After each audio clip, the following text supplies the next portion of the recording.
Mga kautang, another loan application tayo for today's video at isi-share ko ngayon sa inyo itong utangan na inoferan ako ng 3,500 to 6,500. Hello mga kautang, welcome back dito sa aking channel. This is Clarice, ang inyong number 1.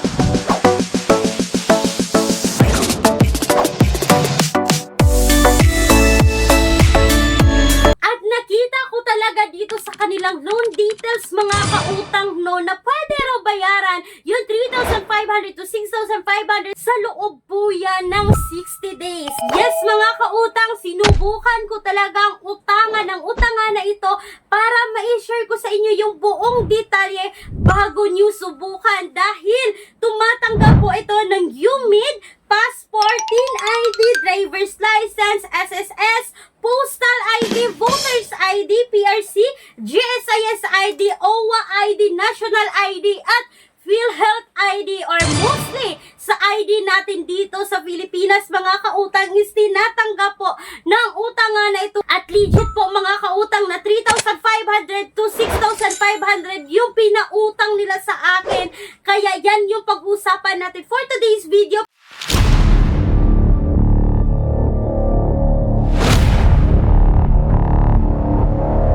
Pero bago yan, kung naghahanap talaga kayo ng alternatives utangan mga kautang na apply direct website kasi ito pag-usapan natin ngayon is makikita sa Google Play Store, so kailangan yung i-install at i-download. So nanghihingi sila ng permission na ma-access yung phones natin kung ayaw natin sa mga ganyan kasi nga kailangan natin ibigay or kailangan nilang i-access yung phones natin. May mga alternatives tayo na apply direct website na makikita nyo ngayon sa description box or sa pen comment section ng video na to na mga kautang itong mga alternatives natin is hindi auto-decline kasi tatawagan ka pa for loan evaluation.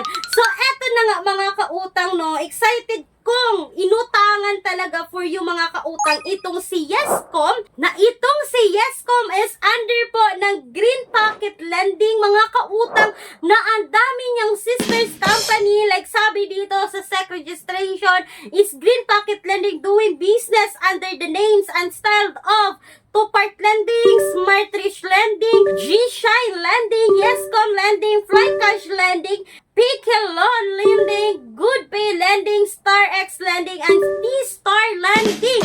So mga kautang, ang dami niyang sisters company na isa lang yung may hawak, which is si Green Pocket Lending. So eto na nga mga kautang, makikita mo talaga dito sa loan details ko pagkatapos ko nag-apply dito, pare-pareho lang naman kung paano tayo mag-apply sa ibang utangan online. So diretso na tayo dito sa loan details, which is 3,500 to 6,500 mga kautang. Nasabi dito, babayaran ko raw sa loob ng 60 days. Ito loan application na to, At makikita nyo mga kautang, yung admin amount is 1,500 to 1,950. Yung interest rate dito is 0 raw mga kautang. So yung actual amount na ma-receive daw natin rito is 2,450 to 4,550. Amount due at maturity natin 3,500 to 6,500.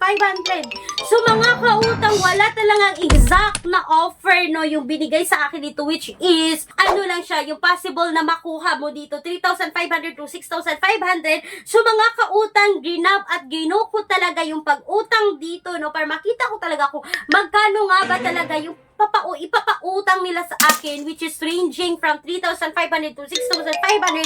But sad to say mga kautang, na-decline po ako dito kay Yescom.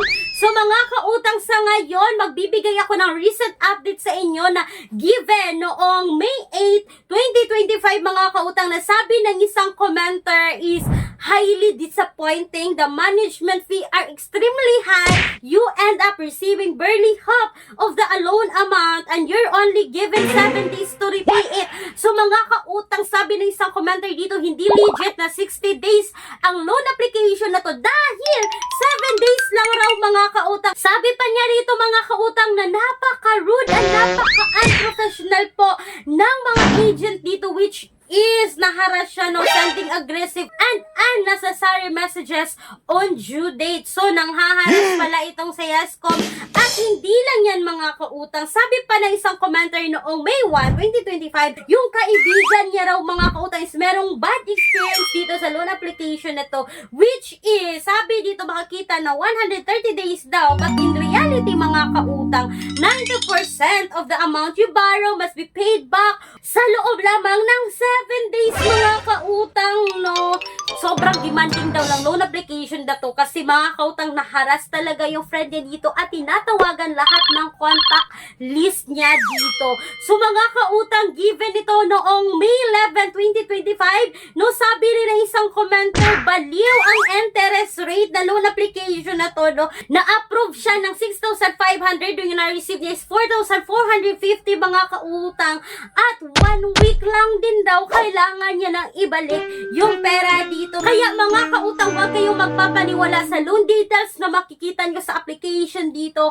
Kaya kung mga kautang at digit talaga na sinubukan ko, but sad to say, na-decline po ako dito at thankful na rin po ako mga kautang na na-decline na rin ako at thankful din tayo mga kautang, no, sa mga nagbibigay ng comments dito, nagbibigay ng mga honest review about kay Yescom, sa mga lahat na nakasubok dito kay Yescom. Kung ikaw rin ay isa sa naharas dito kay Yescom, don't forget to comment down below para mabasa rin ng mga borrower dito mga kautang, no. Sana po ay nakatulong itong quick and honest review about kay Yescom na sinubukan ko talaga but hindi recommended ngayong 2025 mga kautang, no. Kaya mga kautang, kung gusto niyo sumubok dito sa bank personal loan na palagi ko binabanggit dito sa loob ng video na nagpapautang ng minimum of 20,000, maximum of 2 million pesos, you can now email me right away, clariza@gmail.com, or you can now Viber me mga kautang kasi sumasagot po ako ng tawag through Viber. So sana po ay nakatulong itong quick and honest review about kay Yescom mga kautang